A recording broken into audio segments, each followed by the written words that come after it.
Good day, I'm Andrea Chisholm and this is your JIS News for Wednesday, April 30. Prime Minister Portia Simpson Miller has assured the country that her administration is pursuing a creative mix of programs to reduce the economic and social pressure on citizens, especially the poor and the middle class. Stacey Smith has more in this report. In delivering her budget presentation Tuesday, Mrs. Simpson Miller acknowledged that the severity of the country's fiscal adjustment was causing hurt to many, but asserted that there was no quick fix to Jamaica's economic situation. Jamaica cannot continue to bar its way out of its troubles. That is why we have to make the economic adjustments.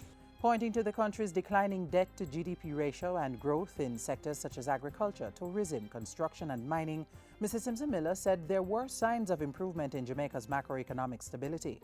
The tough decisions we have taken and the painful adjustments, Mr. Speaker, we have had to make, they are bearing fruits. Bearing fruit, Mr. Speaker. We are seeing encouraging signs. In the meantime, the Prime Minister said her administration was equally determined to safeguard the welfare of the vulnerable in society. $5.5 billion is dedicated to that purpose this fiscal year, including $900 million to facilitate a 15% increase in payments to PATH beneficiaries. Stacey Smith reporting for JIS News. Meanwhile, street people and the indigent are among 4 groups of persons to benefit from a $280 million social intervention allocation by the National Housing Trust. Simone Wolfe has the details. The $280 million represents a portion of NHT's surplus that's normally used for grants and subsidies.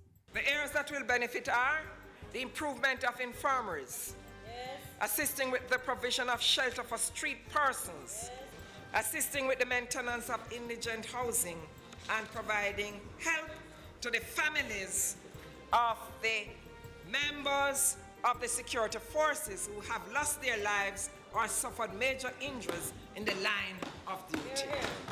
Prime Minister Simpson Miller assured Parliament that NHT remained solvent and secure, even with interventions like this one and the 4-year contribution of $11.4 billion annually to help Jamaica reduce its national debt. She asserted that the NHT's mandate had not changed.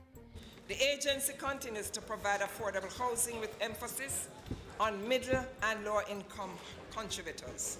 This year, among other things, the NHT will continue to provide houses for sugar and tourism workers under the First Step program, as well as to inner-city residents, while creating opportunities to give Jamaicans in the diaspora a chance to become NHT contributors and receive benefits. Simone Wolfe reporting for JIS News.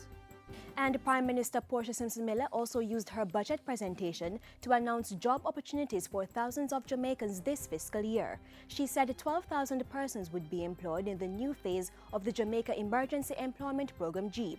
Over 5,000 persons will be employed under the Agri-Parks program. Another 2,000 direct and indirect jobs will be generated from the reorganized scrap metal trade, and 16,000 will be employed through the Overseas Employment program. The government will not be able to create all the jobs that the nation needs, Mr. Speaker. We, however, accept that we have the responsibility to create the enabling business environment in which the private sector can create jobs.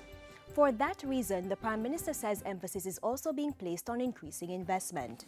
In other news, Energy Minister Philip Paulwell says government is doing what's necessary to ensure that the 360-megawatt power plant project is brought to fruition. In a statement Tuesday, Minister Paulwell addressed concerns about Energy World International EWI's reported delayed payment of a $36.85 million performance security bond. The payment is a condition for receiving a power generating license for the power plant project. The Energy Minister said EWI had informed that the funds had been placed with Hong Kong and Shanghai Banking Corporation HSBC to pay the bond.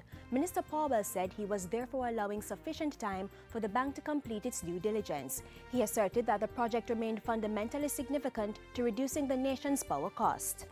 And finally, Prime Minister Portia Simpson Miller was in Mexico Wednesday, where she participated in the 6th Summit of Heads of State and Government of the Association of Caribbean States, ACS. The Prime Minister left the island Wednesday morning. Among the issues discussed at the summit were initiatives proposed by the Mexican government to further strengthen cooperation in areas such as disaster risk management, transport and improved connectivity in the region, trade development and external economic relations, as well as sustainable tourism. Mrs. Simpson Miller, who was accompanied by Foreign Affairs Minister Senator A.J. Nicholson, was also expected to hold bilateral discussions with ministerial colleagues on matters of importance to Jamaica and the region. And that's it for JIS News today. I'm Andrea Chisholm. Thank you for watching.